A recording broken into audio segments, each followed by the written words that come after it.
नदी किनारे एक छोटा सा गांव था। गांव के लोगों ने नदी पार करने के लिए एक पुल बनाया था, लेकिन वह पुल बहुत संकरा था। एक दिन एक बकरी उस पुल को पार कर रही थी। वह धीरे धीरे आगे बढ़ रही थी। तभी उसने देखा सामने से एक दूसरी बकरी भी उसी पुल पर आ रही है।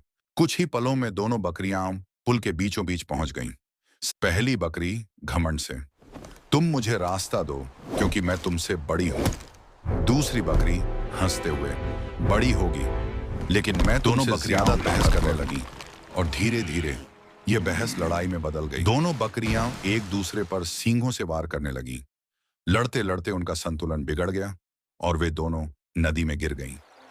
कुछ समय बाद दो और बकरियां उसी पुल पर आमने सामने आ गईं। वे भी बहस करने लगीं कि कौन रास्ता दे। समझदार बकरी, यह पुल बहुत संकरा है। अगर हम लड़ेंगे तो नदी में गिर सकते हैं, इसलिए मैं लेट जाती हूँ। तुम मुझे लांघकर पार कर जाओ। दूसरी बकरी को यह बात समझ में आ गई। पहली बकरी पुल पर लेट गई और दूसरी बकरी उसे लांघकर आराम से पार चली गई। इस तरह दोनों ने समझदारी से पुल पार कर लिया।